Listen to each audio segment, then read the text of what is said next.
சாரிங்க ரசிகர்களே, இன்று ஒரு அற்புதமான விண்வெளி பயணப்படத்த கதை சொல்ல போறேன்.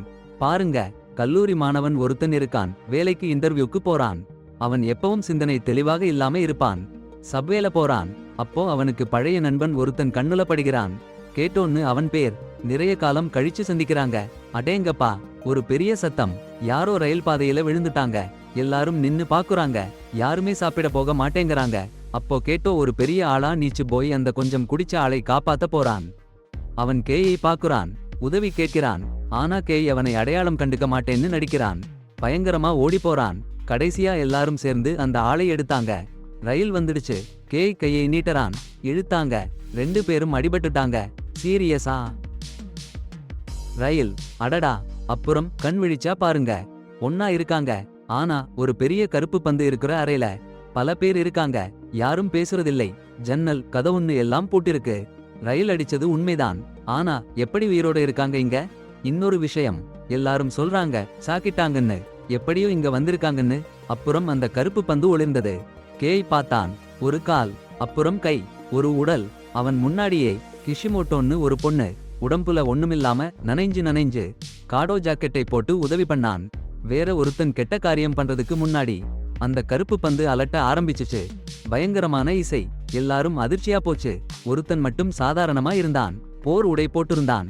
இப்ப பயம் சொல்றது சாக்கிட்டாங்கன்னு. இந்த பந்து அவங்க புது வாழ்க்கையை கட்டுப்படுத்தும்னு. அப்புறம் சொன்னது வெங்காய பூச்சியை அழிக்கணும்னு. துப்பாக்கி, கவசம்னு எல்லாமே வந்துச்சு. அது அந்த பந்துருண்டையை நெருங்கும் போது உள்ளே ஒரு ஆம்பளை உட்கார்ந்து இருக்கிறத பாக்குறாங்க.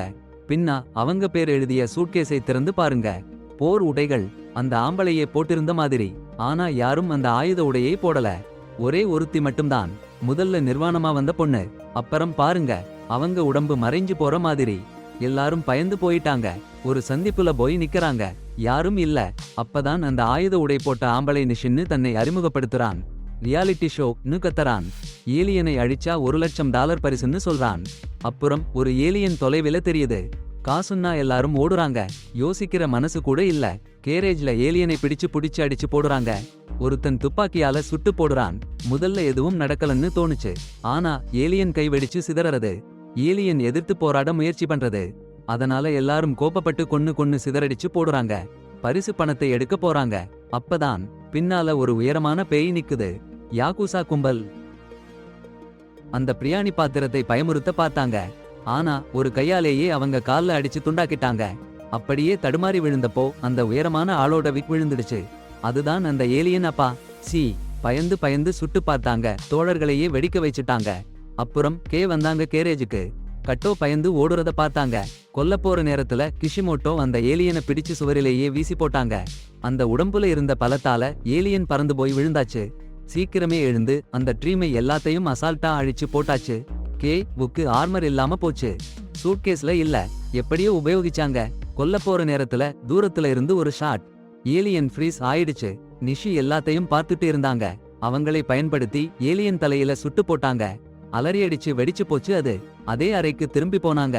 சாக்குறவங்க சாக்கிட்டே இருந்தாங்க. ஆச்சரியமா அந்த பாட்டியும் உயிரோட இருந்தாங்க. பாதுகாப்பா அனுப்பி வச்சிட்டாங்க. இப்ப நிஷி. சரி கேளுங்க, அந்த பந்து கான்ஸ்னு பேரு. அதுதான் வேற்றுகிரக ஜீவிகள்ல இருந்து உலகத்தை காப்பாத்துறதுக்கு மிஷன் கொடுக்குது. அதிர்ச்சி. டேய், இறந்தவங்களோட விவரம் எல்லாம் அந்த துப்பாக்கியிலே டேட்டாபாஸா இருக்கு. முந்தின மிஷன்ல இருந்தவங்க விவரமும் கூட. அட போங்கடா. நிஷிக்கு புள்ளி. வேற்றுகிரக ஜீவியை அழிச்சதுக்கு. ஆனா மத்தவங்களுக்கு ஒண்ணுமில்லை. ஏண்டா இது? கேட்டோ நிஷிய பிடிச்சு கேள்வி கேட்கிறான். இது அவனுக்கு புதுசு இல்லன்னு தெரியுது. ஆனா நிஷி அவரை அடிச்சு விரட்டி விடுறான். உதவி பண்ண மாட்டேன்னு சொல்றான். அவனை விடுறேன்னு சொல்றான். ஆனா கான்ஸ் எல்லாரையும் அனுப்பிடுது. புஸ். தன் ரூம்ல எழுந்திருக்கான். கனவா நிஜமா என்று குழம்பி இருக்கிறான். ரயில் விபத்துன்னு எல்லாம் பாக்குறான். கிளாஸ்ல கவனம் இல்ல. நேத்து நடந்ததெல்லாம் மனசுல. ஒரு பொண்ணு அவனை சிய பண்றா. காதலா இருக்கும். நேத்து இருந்த அந்த அறையை தேடி போறான். அடங்காதா. கட்டிடம் காணாம போச்சு. அவங்க வேற்றுகிரக ஜீவிகளோட சண்டை போட்ட இடத்துக்கு போறான். அங்க அந்த ராத்திரிக்கு அவள் உடனே சம்மதிச்சா. பையனை பிரிஞ்சு சுயநலமா சாக போறாளான்னு தெரிஞ்சும் அவனுக்கு கவலை இல்லை. பாதுகாப்பு சாமான்களை எடுத்துட்டு போறான். அப்போதான் அந்த பொண்ணோட ஜாக்கெட்ல ஒரு நோட்டு புத்தகம் கிடைக்குது. அதுல அவன் வீட்டு முகவரி, சிறார் சீர்திருத்த பள்ளியில இருந்த விவரம் எல்லாம் இருக்கு. அதே நேரம் காடோவுக்கு கேட்டை போல கனவு. அவன் அண்ணன் ஆறுதல் சொல்றான். சட்டன்னு ஒரு அலறல் சத்தம். கண்ணாடியில அவன் மறைஞ்சு போறான். அதே அறை, புதுசா நிறைய பேர். கான்ஸ் சொல்றான் தனகா அண்ணியன் இலக்குன்னு. கவசம் போடணும்னு காடோ கத்தறான். ஆனா புதுசா வந்தவங்க அதிர்ச்சியில ஒண்ணும் செய்யல. பாட்டி பேத்தன் டெலிபோர்ட் ஆகி போறாங்க. அந்நியன் வாயை திறந்து இருவரையும் புகையாக்கிடுது. கேய் அந்நியனை பார்த்துடுச்சு. அந்த வெடிப்பு அவளையும் தீண்ட போகுது. அவன் முடிச்சு போட போறான்னு பார்த்தா ஏலியன் பக்கத்துல சுட்டு நேஷிய மேல நேரா அடிச்சுது. பூம்! அவனை பின்னாடியே தரையில் இருக்கிற பார்க்கிங்ல வரை துரத்தி அடிச்சு தள்ளுது. ஷூட் எல்லாம் வேலை பண்ணாம போச்சு. அப்போ ஹிட்டோ குதிச்சு வந்து நேஷிய காப்பாத்தி ஏலியனை தூக்கி வீசி அடிச்சிருது. அவனோட பலமும் சூட்டோட பலமும் சேர்ந்து ஏலியனை பிழிஞ்சு மயக்கி போட்டுருச்சு. உடனே பரிசோதிச்சாங்க. அவன் சீக்கிரமா சாக போறான்னு தெரிஞ்சுச்சு. 100 புள்ளி வாங்கி அவனை உயிரளிக்கணும்னு சொல்றான். ஆனா ஏலியன் தூக்கி குதிச்சு அவங்க மேல பாய்ஞ்சு அடிக்க ஆரம்பிச்சிருச்சு. கேட்டோ கிஷிமோட்டோ காப்பாத்த போய் துணிய மாதிரி தூக்கி வீசப்பட்டுருச்சு. சேர்ந்து அடிச்சாங்க. ஆனா அந்த ஏலியன் ரொம்ப கெட்டியா இருக்கு. கேயை கிழிச்சு அடிக்குது. கேன் தன் சூட்டோட பவர் எல்லாம் யூஸ் பண்ணி ஏலியனை ஓங்கி அடிச்சு காரில தட்டி விழுத்திடுறான். ஏலியன் லேசர் சுட போச்சு. கே துப்பாக்கியால சுட்டு பெருசா வெடிச்சிருச்சு. கே அவனை கொன்னுபிட்டான். அட போங்கடா! வெளிநாட்டுக்காரன் தன் கை காலையும் வெடிச்சு போச்சு. சும்மா சின்ன விஷயமா சொல்றேன். அதிர்ஷ்டவசமா டயமும் முடிஞ்சது. கேய் சாகுறதுக்கு முன்னாடி உயிர் பெற்றான். நிஷி சொன்ன 100 புள்ளி கதை ஞாபகம் வந்தது. கான்ஸ் கிட்ட கேட்டான். 100 புள்ளி சேர்த்தா யாரையாவது உயிர் பிழைக்க வைக்கலாம் அல்லது தாங்களே விடுதலை பெறலாம்னு சொன்னான். அப்புறம் கான்ஸ் அனுப்பிச்சான். இந்த முறை போர் உடை போட்டுக்கிட்டு போனான் கேய். பிராக்டிஸ் பண்றான். அடுத்த மிஷன் ரெடி ஆகணும். சூப்பர் பவர் கொஞ்சம் சகவாசமா இருக்குன்னு கிளாஸ்ல இருக்க பெண்ண காதல் சொன்னான். அவள் கேய் சூப்பர் ஹீரோ ஆக வரைஞ்ச மாங்கா காமிச்சா. கிஷிமோட்டோ காடோ வீட்டு அட்ரஸ் கண்டுபிடிச்சு சர்ப்ரைஸ் விசிட் போனான். அவங்க பேச்சுல காடோ தன் அப்பாவை கொன்னான்னு தெரிஞ்சுச்சு. ஆனா அவன் அப்பா அவன் அண்ணனை ரொம்ப அசிங்கப்படுத்தி அடிச்சுட்டு இருந்ததால தான் கொன்னான். இப்ப அவன் சாகக்கூடாது. அண்ணனை பாதுகாக்கணும், கவனிக்கணும். கிஷிமோட்டோ உயிர் பிழைப்பான்னு உறுதியா சொன்னான். அப்புறம் கான்ஸ் அவங்களை அந்த அறைக்கு அனுப்பிச்சான். இந்த முறை நிறைய பேர். காடோ எல்லார்கிட்டையும் உடை போட சொன்னான். ஆனா ஒரு சாமியார் வெறும் வம்பு பேசி எல்லாத்தையும் கெடுத்தான். கான்ஸ் அவங்களுக்கு இலக்கு புத்தர் சிலைன்னு சொல்லிட்டு சுட்டுன்னு எல்லாரையும் வேற இடத்துக்கு மாத்திட்டான். அப்புறம் கே கோயில் முன்னாடி சிலைய பாக்குறான். அருகே போய் ஆராய்ஞ்சா ஆச்சரியமா அந்த மாபெரும் சிலை அசைய ஆரம்பிச்சுது. பூமிய அள்ளி அடிச்சுது. சிலர் கோயிலுக்குள் ஓடி ஒளிஞ்சாங்க. ஆனா உள்ளே இன்னும் பயங்கரமான விஷயம் இருந்துச்சு. அந்த அந்நியனை சூழ்ந்து நின்னாங்க. கே தனியா அதை எதிர்த்தான். அளவுல பெரியதா இருந்தாலும் அந்த அந்நியன் ரொம்ப வேகமா இருந்துச்சு. எல்லா துப்பாக்கிச் சூடும் தவிர்த்துச்சு. கே கீழே இருந்து சாமர்த்தியமா அதன் தலையை சுட்டு அழிச்சிட்டான். மிஷன் முடிஞ்சு போச்சுன்னு நினைச்ச நேரம் கான்ஸ் டைமர் மறுபடியும் ஆரம்பிச்சுது. அப்போதான் காயமடைஞ்சு உயிருக்கு போராடுற ஒருத்தன் கோயிலுக்குள்ள இருந்து வெளியே வந்தான். 3 பேரும் ஒரு அறைக்குள்ள போனாங்க. அங்கே நிறைய சிலைகள் இருந்துச்சு. அந்த துறவியோட வெட்டா காயப்பட்ட உடம்பை பார்த்தாங்க. அப்பதான் கிஷிமோட்டோ பார்த்தான். 1000 கைப்புத்தர் சிலை கேக்கு பின்னால அசந்து அவனை கடுமையா தாக்க ஆரம்பிச்சுச்சு. எல்லா கைகளாலையும் கே ரொம்ப காயப்பட்டான். கத்திகள் அவன் உடம்புல குத்தி நுழைஞ்சுச்சு. கேட்டோ அவனை பாதுகாப்பா காப்பாத்திட்டு கேட் ஓய்வெடுக்க சொல்றான். அவன் எப்பவும் தோழனை மிகவும் பாராட்டினான்னு கேட்டோ சொல்றான். அப்புறம் அந்த வெளிநாட்டுக்காரனை அடிக்க போறான்.